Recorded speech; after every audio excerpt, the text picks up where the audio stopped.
After 6 seasons of brutal, government-approved violence, fans of The Handmaid's Tale were really hoping to see a major uprising, maybe even a violent one, at Serena Joy's wedding.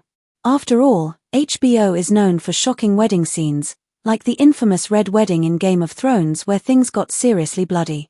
But Serena and Commander Wharton's wedding didn't go down like that. Right from the start, the show hinted that something dark might happen. We saw the handmaids getting dressed in their deep red outfits. The red color showed that they were fertile and able to have children, but it also reminded us of how they were raped by the commanders.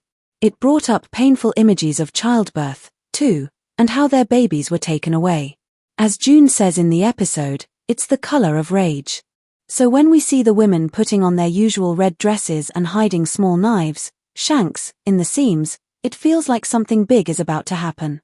Everyone important in Gilead has been invited to the wedding, just like Serena and Gabriel wanted, including all the commanders and even Nick. June spots him walking into the huge cathedral with his pregnant wife, Rose.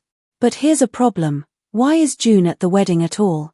Wouldn't Nick, who just told her he still loves her in the last episode, recognize her, especially her eyes? Serena shows up in a light blue wedding dress, looking proud. Nick stands up to give a speech about how marriage is sacred and blessed by God. Meanwhile, June can't stop staring at him. As Nick talks about how no one should break up a married couple, the handmaids quietly start passing the hidden knives down their row, getting ready. But then, oops, one of them drops hers on the floor with a loud clang. A nearby guard hears it and comes over with a gun. The women quickly hide the weapons again. That was a close one. The wedding reception is just as cringy. Serena and Gabriel slow dance to jazz music, and Serena once again totally misreads the room.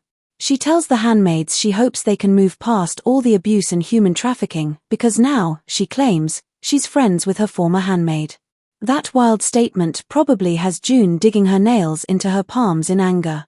But first, cake. A bright red cake, baked by Rita. In the last episode, Nick told Rita that, even though he had promised to help, he probably couldn't get her, her sister, and her family out of New Bethlehem. That betrayal pushed Rita back toward June and the resistance group, Mayday. Her role? She baked a strong sedative into the wedding cake. In another tense moment, Aunt Lydia shows up unexpectedly at the wedding. She was supposed to be away on a fake trip to Washington, D.C., a distraction planned by Commander Lawrence, but she came back early.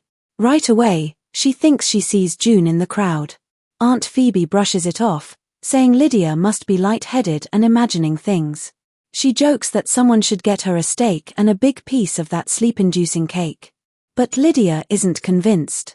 She doesn't eat the cake, and instead walks over to where the handmaids had been sitting.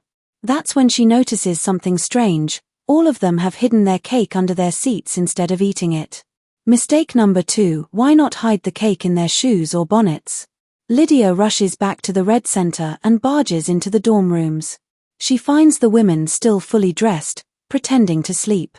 Even worse, half of them are already out on the streets after the wedding.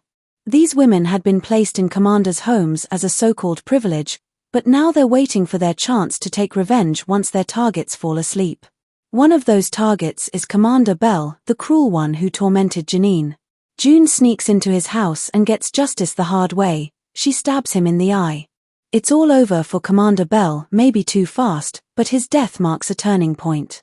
The handmaids are finally starting to gain power. This kill was for Janine, who shows up just as June takes a drink of Bell's whiskey. The immediate danger is gone, but can June keep the momentum going? Meanwhile, Serena is whisked away to her new home with Commander Wharton. He has a wedding gift waiting for her, a handmaid named Gabriel. Yep, he didn't even wait a few hours to show his true colors. Serena tells him they don't need a handmaid because she's still able to have children. But then she realizes the truth. I was so stupid to do this again, she says. Yep. I was wrong about you. I thought you were a better man, but you're just like all the others. At that moment, June's warning probably echoes loud and clear in her head. Things get tense when Serena tries to leave with baby Noah.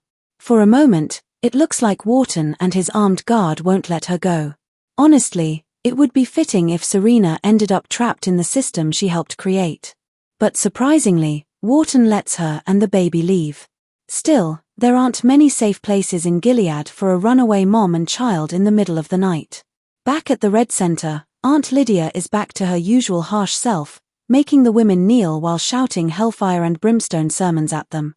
When June shows up, she tries to reason with Lydia, maybe giving her too much credit.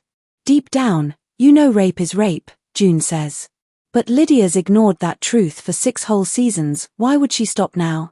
Then June tries a different approach. She brings up God. Is there a God that would give a woman like you the strength to stand up for us? To choose the light? And then, the gut punch, she reveals Janine, bruised and broken, the girl Lydia claims to love like a daughter, though Janine might not agree. That's what finally gets through to Lydia. She tells the guard to lower his gun and lets the women go. "Oh God, help me," she cries, collapsing to her knees. Is this the start of Aunt Lydia's redemption arc? Spoiler, probably yes, since the follow-up book and upcoming series The Testaments tells the story from her point of view.